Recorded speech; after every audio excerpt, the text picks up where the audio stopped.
미래 세대에 더 나은 교육 환경 등을 제공하기 위한 연구가 끊임없이 진행되고 있습니다. 이 수십 년간의 교직 생활을 마치고 이제 쉬실 법도 한데 우리나라 교육의 선진화를 위해서 더욱 활발하게 활동 중인 분이 계신데요. 이번 시간은 황욱 세계 창의력 협회장과 이야기 나눠보도록 하겠습니다. 안녕하십니까? 네, 반갑습니다. 네, 먼저 소개 부탁드립니다. 저는 창원 명지여자고등학교에서 교직 생활을 2020년 3월 1일부터 세계 창의력 협회 회장으로 취임했습니다. 네. 그리고 이제 우리 세계 창의력 협회는 미국 뉴저지 주에서 인가한 비영리 국제기구로서 한국 학생들뿐만 아니라 세계의 한 20여 개 회원국가 학생들이 여름 방학 때 모여가지고 창의력의 경연인 크레데카 월드 파이널을 거기서 라이드 대학교에서 합니다. 네, 이 협회 이름이 세계 창의력 협회잖아요. 네. 선생님으로 이제 교직에 계속 계실 때 우리 학생들의 창의력을 위해서 뭔가 계속 끊임없이 노력을 하셨다라는 느낌을 받는데 맞죠? 예, 맞습니다. 알겠습니다. 조금 더 자세한 이야기는 나중에 들어보도록 하고요. 이 수십 년간 학교 생활을 하시면서 아쉬웠던 점도 많을 것 같고 조금 이제 활발하게 활동을 하시면서 이것만큼은 조금 더 내가 더 보완을 하고 싶다는 부분이 많으셨을 것 같아요. 먼저 아쉬웠던 점 뭐 하셨을까요? 우리나라나 세계 모든 나라가 창의력 교육을 굉장히 중요시 여기지만은 실제 우리나라 같은 경우에는 창의적인 영재를 양성하기 위해서 노력을 합니다만은 네. 창의력 교육이 제대로 되고 있지 않아요. 그게 많이 아쉽습니다. 근데 요즘에는 그래도 이제 창의력, 네. 우리가 예전에 라떼가도 나오는데요. 저희 네. 어릴 때도 암기식이 많았지만은 네. 많이 개선이 됐어요. 네. 토론 수업도 이제 많아지고 하면서 창의력도 보완이 많이 됐는데 지금은 어느 정도까지 올라갔다고 보세요? 지금은 조금 학교에서도 현장에서도 좀 변화는 있지만은 아직까지 창의력에 대한 인식은 굉장히 부족한 거죠. 말로만 지금 하고 창의력을 하는 거예요. 그래요? 예. 그러면 우리 전 교장 선생님께서 학교에 계실 때 창의력에 대해서 이것만큼은 내가 음. 아이들에게 해서 조금 효과를 봤다라고 하는 방법이 있을까요?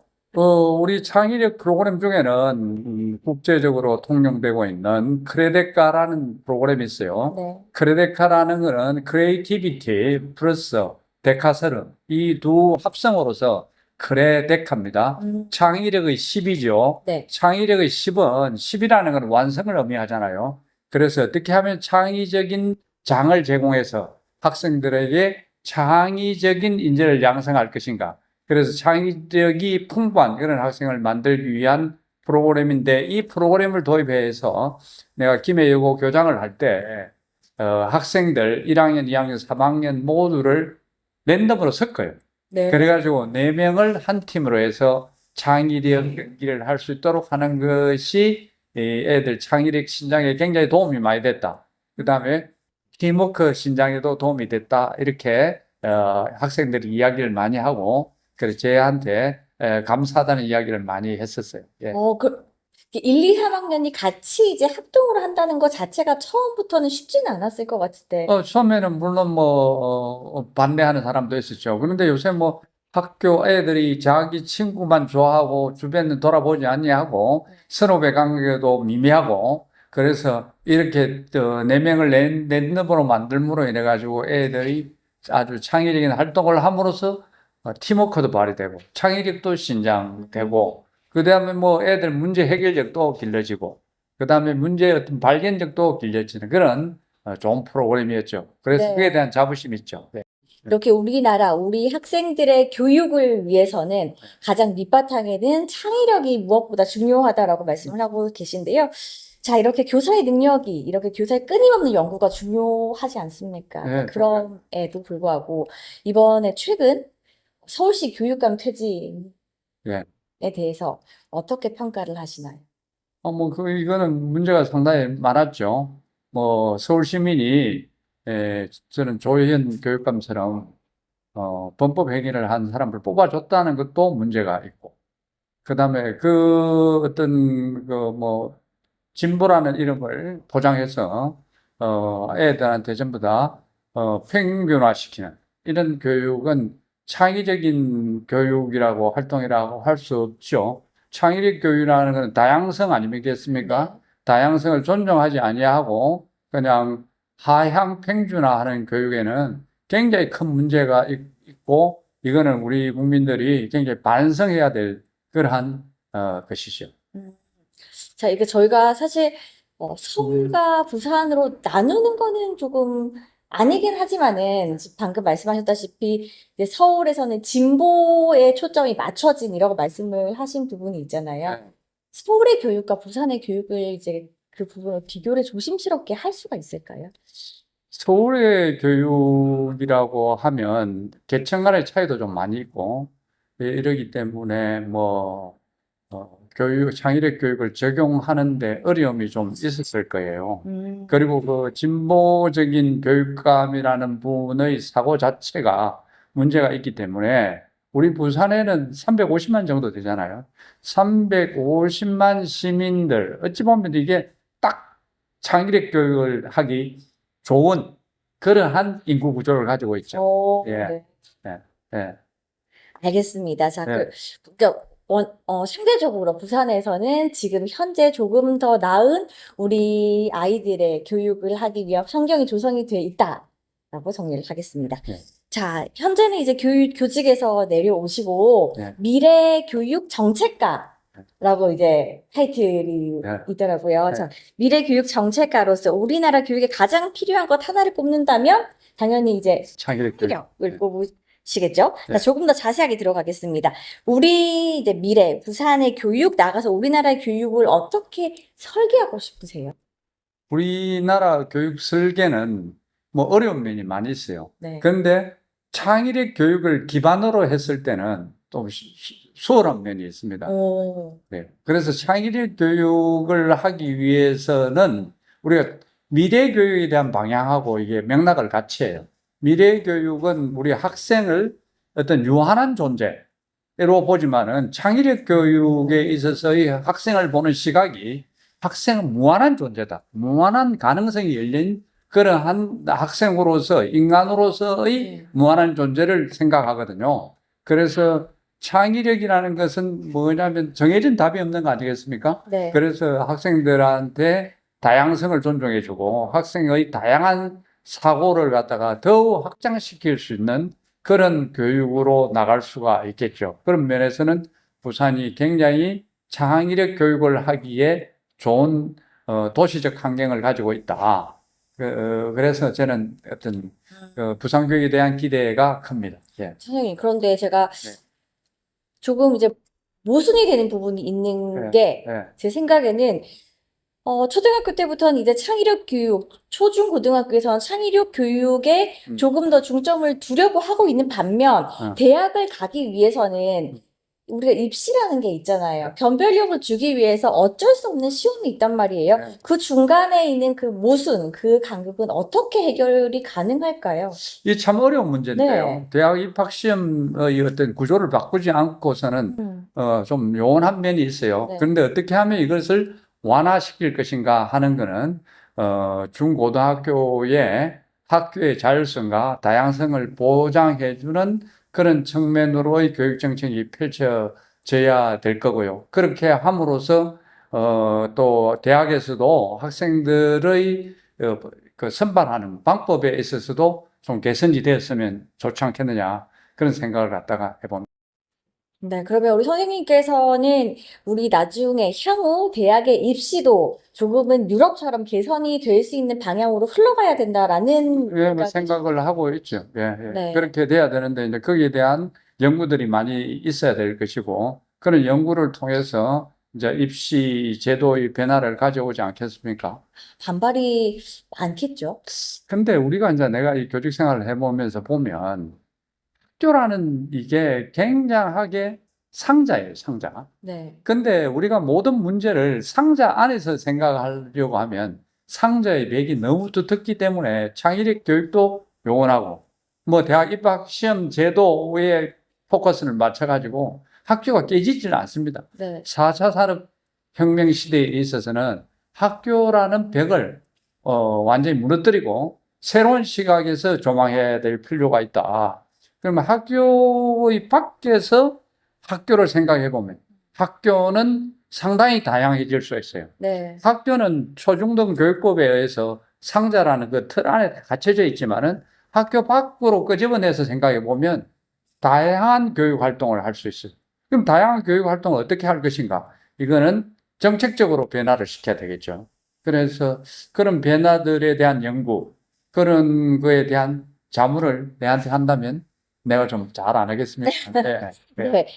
선생님, 그런데 교육은 변할 수 있을 것 같아요. 교육의 정책부터 해서 이게 반발이 심하겠지만 차근차근 변할 수 있다라는 저희가 희망, 기대는 있거든요. 네. 그런데 왜 우리가 지금도 이제 입시라는 틀이 있고 대학교라는 틀이 있잖아요. 그렇죠. 대학교를 가지 않는다면, 음. 대학교 가지 않는다면 더 좋은 우리가 그 말씀하셨던 창의력을 가지고 뭐 사업이든 창업이든 많이 할 수 있는 게 많지만 혹여나 아직은 인식 때문에 대학을 가지 않으면 안 된다라는 이런 인식에 대해서는 어떻게 변화를 시킬 수가 그건 있을까요? 이제 금방 말씀드렸다시피 학교라는 상자를 깨고 보면은 다양성을 강조해 줄 수 있고 또 그걸 개발해 줄 수 있어요. 학교 안에 상자에 딱 갇혀버리면은 뭐 그 벽만 보이잖아요. 그렇죠? 근데 이제 상자를 깨고 여러 가지를 생각해 보면 그러니까 정말해서 제가 생각하는 거는 상자 밖의 학교를 생각하는 거예요. 네, 상자 밖의 학교라는 거는 다양한 교과목이 존재하고 다양한 비교과 활동들이 존재함으로써 그 교과를 애들이 대학을 좋은 대학 가야 되겠다 하는 학생도 있을 수 있지만은 내가 미래의 직업, 4차 산업혁명 시대에 있어서의 미래의 직업을 어떻게 선택할 것인가 하는 거는 우리 교육정책이 다양한 교과와 비교과를 갖다가 공개함으로써 애들한테 선택하도록 해주는 것이 굉장히 중요하죠. 네. 우리 학생들과 선생님들 입장에서는 이제 그런 부분에서 더 빨리 깰 수 있을 것 같은데 네. 그 외적으로 이제 우리 학부모님들 그리고 사회 인식이 무엇보다 더 빨리 깨지면 좋지 않을까라는 생각이 들어요. 뭐, 사실 요즘 굉장히 많이 이제 바뀌고 있죠. 그 학부모나 또 시민들도 많이 생각이 바뀌고 있기 때문에 우리가 이제 뭐 부산 교육 이리 생각하면 부산의 그 미래 먹거리를 어떻게 창출할 것인가. 그다음 소멸되어 가고 있는 부산의 인구 이런 문제를 갖다가 어떻게 해결할 것인가는 교육이 기초로 하지 않으면은 이게 뭐 요원하다. 그래서 교육의 좀 획기적인 변화가 있어야 되겠다. 그 획기적인 변화를 위해서 제가 지금 생각하는 것이 뭐냐면 상자 밖의 학교.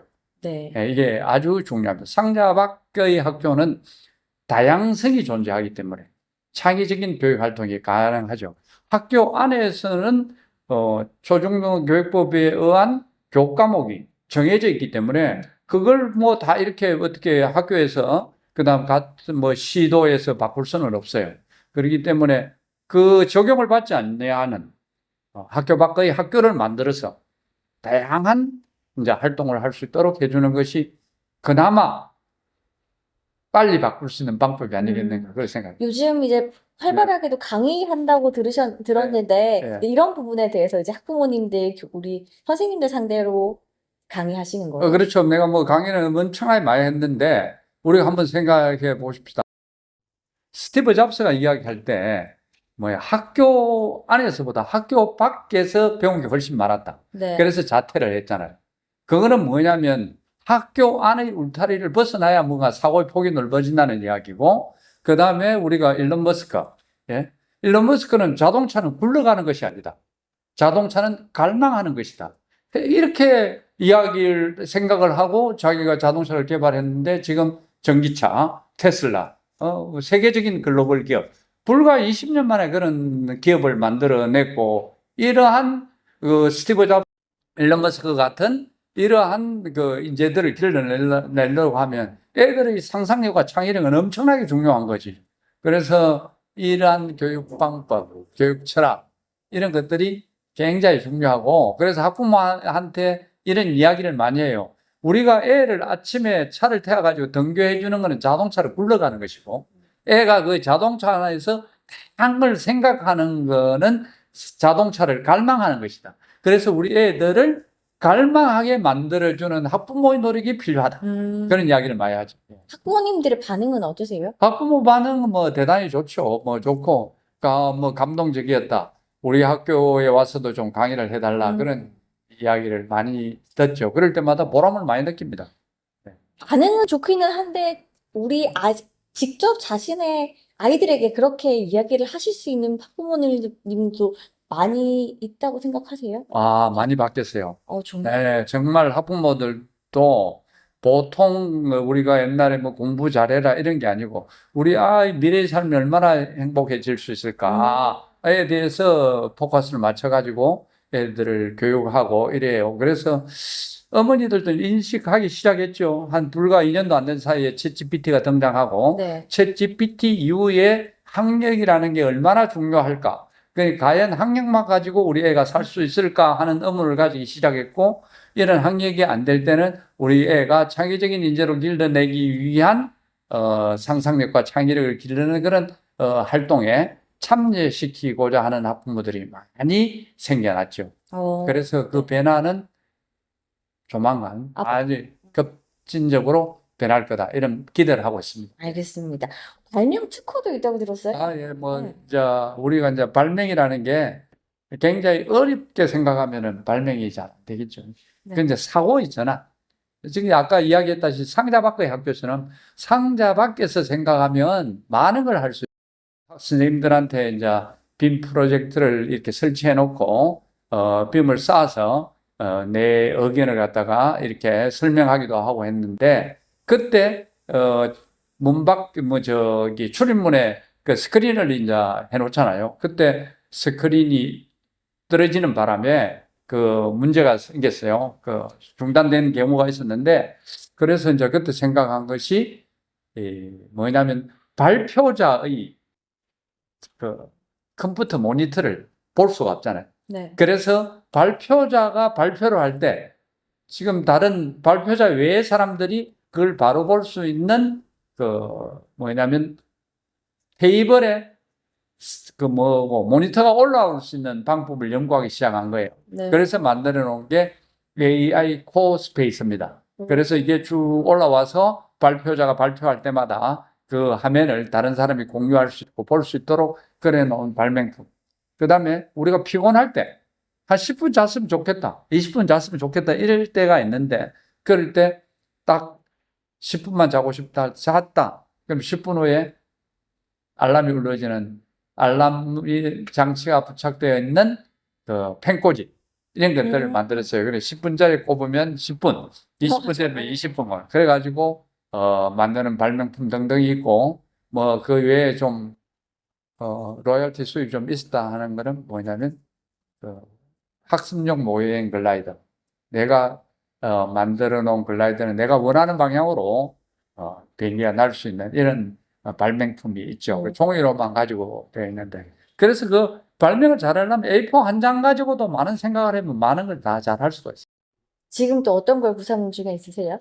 지금에는 이제 뭐 학교 현장에서 이제 애들이 이제 등교를 한다든가 하교를 한다든가 학교 안에서 일어나는 문제들을 종합적으로 관리할 수 있는 그런 시스템을 좀 연구를 하고 있어요.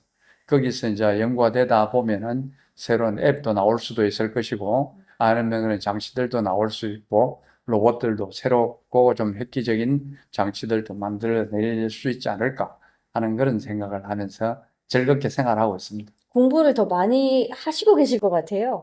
자연스럽게 공부를 하기도 하고, 또 다른 사람과 이야기를 나눠보면서 그 아이디어를 갖다 구안해내고 그렇게 하죠. 처음에 이제 학교 밖의 세상도 더 다양한 것이 많다, 깨고 나와야 된다라고 하셨잖아요. 네. 근데 선생님께서도 학교 안에 계셨을 때 나는 창의력을 중시해, 나는 다른 교사들보다는 조금 더 시각이 넓어라고 생각을 하셨을 거지만, 음. 이제 퇴직을 하시고 나오니까 더 넓은 세상이잖아요. 뭐, 내가 이것만큼은 시각이 좀 좁았구나라고 생각했던 건 있으세요? 그게 이제 뭐냐면, 그때 뭐 시각이 넓어지고 좁아지고 이런 문제가 아니고, 이제 학교 교장이라는 사람은 학교라는 그 테두리 안에서 초중등 교육법에 의해서, 교육청의 지시에 의해서 움직이는 사람이기 때문에 그 사고의 폭을 확장시킬 수가 없어요. 교장이 너무 창의적이 되면 징계받아요. 그렇기 때문에 학교 나와서는 자유롭게 구상을 할 수 있고, 뭐 앞으로 제가 기회가 주어진다면은 미래 교육 정책가로서 새로운 정책을 만들어내서 뭐 부산이든 서울이든 새로운 어떤 모델을 갖다가 한번 제시해 보고 싶고, 또 우리나라가 세계의 중심이 되는 그런 교육 프로그램을 가지고 있다면 세계 많은 학생들이 우리나라에 올 것이고, 예를 들어 우리 부산에 세계의 중심이 되는 교육 프로그램을 가지고 있으면 많은 문제가 올 거고, 이사도 이리 올 것이고 하면 인구 문제도 해결될 것이고, 그래서 저는 생각할 때 가장 중요한 거는 1등 가는, 세계 1등 가는 그런 프로그램을 만들자. 우리가 뭐 이제 하버드 대학이나 MIT 이런 가는 이유도 교육 프로그램이 좋기 때문에 뭐 유학도 가고 또 네. 가서 구경 문화체험도 하고 뭐 이래 한다니까. 그래서 저는 생각할 때 어떻게 하면 우리가 세계적인 교육 프로그램을 만들어낼 것인가에 초점이 맞춰져야지, 우리나라 뭐에서 뭐 1등 이런 거는 의미가 없다. 네. 이미 학부모의 사고는 세계를 보고 있다. 예를 들면 부산의 사고는 전부 세계를 가고 있는데 학교만 뭐 부산 내에서 뭐 이러고 저러고 이야기할 게 없다. 그래서 좀 더 시야를 넓히자, 이런 생각을 하고 있습니다. 알겠습니다. 자, 우리 부산의 교육의 방향, 우리 교육의 선진화를 위해서 끊임없이 연구를 하고 계신데요. 앞으로 언제까지 이런 연구 계속 하실 거세요? 뭐 지금 뭐 나이로 봐서는 뭐 훨씬 더 나이가 좀 많아지면 창의력이 좀 풍부해져요.